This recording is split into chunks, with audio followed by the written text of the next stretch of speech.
Oxygen দিতে হচ্ছে। এটা ঘটেছে, কোনো কোনো বছরে দেখা গেছে একবার থেকে দুবারও আমাকে হসপিটালে ভর্তি হয়েছে, এরা হয়তো দেখতে গেছে। এরকম পরিস্থিতি গত 5 বছরে আমাকে নিয়ে আমার বাড়ির লোক সত্যিকারই অভ্যস্ত থাকে, যে কোনো সময় কিছু একটা ঘটে যেতে পারে এরকম। এটা আমি নিজে ফিল করি যে কোনো সময় আমার কত কিছু ঘটে যেতে পারে। কিন্তু যতবার আমি ডাক্তারবাবু, আমি নাম করেই বলছি, ডাক্তার দিব্যেন্দু চক্রবর্তী, এনার তত্ত্বাবধানে ছিলাম, আছি বলবো না, ছিলাম গত 15 দিন আগে পর্যন্ত, গত 5 বছর। কিন্তু যতগুলো ওষুধ মোটামুটি ট্যাবলেট খুব কম করে হলো 10 থেকে 12 রকম, এবং ইনহেলার, ডুওনিল এবং ফরাকট এটা আছে, আরো ক্যাপসুল সিরাপ থেকে আরম্ভ করে আরো ওষুধ আছে। এগুলো এমন ভাবে বলা হয়েছিল আমাকে যে কোনো একটা ট্যাবলেট আপনি একটা বেলার জন্য বন্ধ করতে পারবেন না, তাহলে কিন্তু শরীরে কিছু প্রবলেম হতে পারে, হসপিটালে ভর্তি হতে হতো। এবং যতবারই 2 মাস 3 মাস ছাড়া আমাকে দেখাতে যেতে হতো, সেই জায়গাতে প্রতিবারই একটা করে রিপোর্ট করাতে হয়েছে, থাইরয়েড হোক, কোলেস্টেরল হোক, চেস্টের ফটো হোক, এটা করতে হয়েছে। এবং প্রত্যেকবারই গেছি, প্রত্যেকবারই একটা করে ওষুধ অ্যাডিং হয়েছে, প্রত্যেকবারই একটা করে ওষুধ অ্যাডিং হয়েছে। নাক বুঝে যাচ্ছে, বলছে তোমার কন্ট্রিবিউট দিয়ে দাও, কন্ট্রিবিউট অ্যাডাল্ট যেটা রয়েছে সেটা 2 বার 3 বার করে নেবে, তাহলে নাক পরিষ্কার হয়ে যাবে।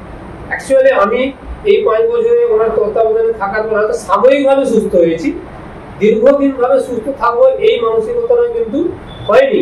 এবং আমি নিজে থেকে বুঝতে পেরেছি যে আমি যদি সুস্থ যদি হতে থাকছি, তাহলে একটা করে ওষুধ বাড়ছে কেন। এটা আমি আমার ফ্যামিলিকে না বললেও কিন্তু আমার ভিতরের মধ্যে ডিপ্রেশন চলতে থাকে। এবং প্রতি মাসে খুব কম হলো 5 থেকে 6 হাজার টাকা ওষুধ লাগে আমার নিজের। আমার ফ্যামিলিতে বলে এত টাকা খরচা হয় না, কিন্তু আমার পিছনে এটা খরচা হয়। ফ্যামিলি হয়তো কিছু বলতে পারছে না, কিন্তু আমার নিজের থেকে এতটা ডিপ্রেশনে ভুগি আমি ওপেনলি বলছি, আমার এক সময় মনে করে হয় যে আমি নিজেকে সুসাইড করি। এটা আমি ওপেনলি বলছি, এক সময় মনে হয়েছে এত শ্বাসকষ্ট, এত ওষুধ, রাত 2টোর সময় 1:30টার সময় ডাক্তার ডাকতে হচ্ছে, এমন পরিস্থিতি ঘটেছে। তো সেই জায়গায় আমার নিজের মনে কিন্তু এরকম একটা কনফিডেন্স তৈরি হয়ে যাচ্ছিল একটু একটু করে, আমি অন্যদিকে কোমায় চলে যাচ্ছিলাম যে আমাকে কোনো না কোনো সময় তো সুসাইড করতে হবে। এটা আমি ফ্যামিলিকে বলিনি কখনো, এদের কাছে বলে ফেললাম।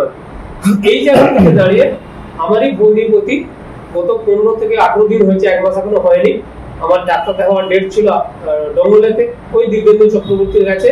আমি ভগ্নিপতি অরূপ সরকার এলাকা ছিলেন, তো আমাকে খুব মানি আমি।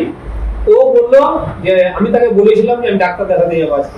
আমাকে খুব জোর দিয়ে বলেছিল তোমাকে ডাক্তার দেখাতে যেতে হবে না, তোমাকে যেতে বলছি চলে যাও। কোথায় না খানাগুলে, রামনগরে অনুপ মান্নার ওখানে চলে যাবে। আমি কেন? তুমি যাও না, তোমাকে যেতে বলছি, তুমি চলে যাও, তুমি ডাক্তার দেখাতে আজকে যাবে না, কারণ নাম লেখা না, তোমার 7 নম্বরে নাম আছে, আমি যাবো। আমি তোমাকে বলছি তুমি যাবে না, তুমি অনুপবাবুর ওখানেই যাও।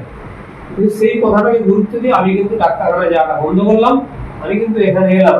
ভগবানের সত্যি যোগাযোগ, এনার কাছে এসে সঙ্গে সঙ্গে কিন্তু আমি এই রুমটাতে বসেছিলাম, ওখানটাতে এই আরেক ভগবানের সঙ্গে দেখা। উনি তো একজন আছে, উপরওয়ালা যে আছে সেটাকে আমরা সবাই মানি। তারপরেও কিন্তু পৃথিবীর মাটিতে যদি কিছু থাকে এই মানুষ দুটোর সঙ্গে পরিচয়।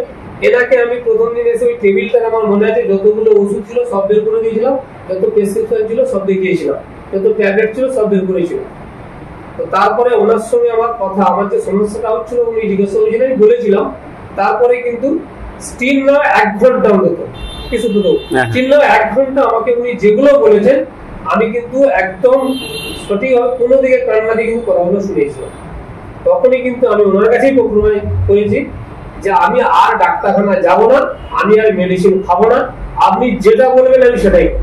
আপনি যদি বলেন গঙ্গায় ঝাঁপ দিতে, আমি ঝাঁপ দেব। কারণ কি, এই কনফারেন্স চালাবার থেকে ওনার কাছ থেকে যেটুকু শুনেছি আমি, সেটুকুতে মনে হয়েছে আমার ওষুধ ছাড়াও বাঁচা যায়। আজকে এটুকু বলছি, আমি তো শেষ করছি এটা দিয়ে, যে গত 15 দিন ধরে উনি যেগুলো সেগুলো নিতে বলেছিলেন আমি নিয়েছিলাম।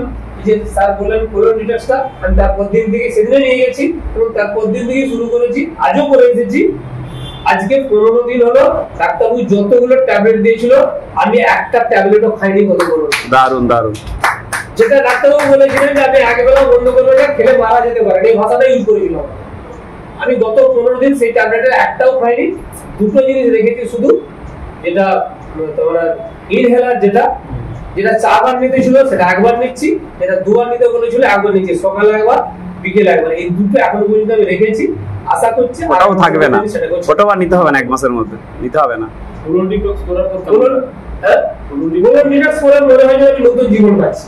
কতটা হালকা লাগে, দারুণ লাগে সত্যি। আমি বলি প্রত্যেকের একটা কথা, প্রত্যেকটা মানুষ, আমার শ্বাসকষ্ট হচ্ছে বলে আমার জন্য না, এভরিবডি প্রত্যেকেরই কোলন ডিটক্স দরকার, কোলন ডিটক্স দরকার। এবং যে এই যেটা বললেন আপনি ওই বডি সার্ভিসিং, এটাও করতে হবে।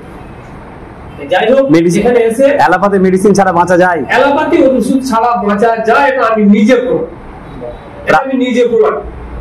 কারণ একটা ডাক্তার বলছে তুমি ওষুধটা ছাড়া বাঁচবে না, আমি সেই ওষুধটাকে 15 দিন খাই, তাহলে একটা মিথ্যা কথা ডাক্তারবাবুর, ভয় দেখানো ডাক্তারবাবু। একদম। এইটা থেকে আমি আমার এটুকু ভেবেছি যে আমার ফ্যামিলিকে আমি মেডিসিন মুক্ত করবই, একদম, এবং আমার আত্মীয় বর্গ যারা আছে তাদেরকেও করবো, আশেপাশের বাড়িকেও করবো, এই আমি প্রতিজ্ঞা নিয়েছি। এবং সেই জন্য আজকে আমার এই রিপোর্ট একদম, আমি 4 জন ওনারা আমার বাড়িতে এসেছেন 2 দিন, আমি ওনাকে এনেছিলাম কালকে, আজকে বলেছি তোমাদের যত দেরি হোক আজকে এখানে তোমরা আসবে। ওরা শ্রীনা আমার কথা শুনে কিন্তু এসেছে। এবং আমি আমার একে বলেছি যে আমার মেয়ের বয়সী, আমার ছেলের বয়সীও, ওকে বলেছি তুমি নিউট্রিশন কোর্সটা করবে, এবং আমার ছেলেকেও আমি করাবো, একেও বলবো। আপনাকে যখন বোঝানো হয়েছিল আমার মনে পড়ছে আপনি নিখুঁতভাবে প্রতিটা শব্দ শুনেছেন, রোমন্থন করেছেন, মনন চেতন চিন্তন সবই হয়েছে আপনার। তারপর আপনার সাথে ফোনেও কথা হয়েছে অনেকবার, আপনার বাড়ি পর্যন্ত গেছি আমি আপনার ব্যবহারের জন্য।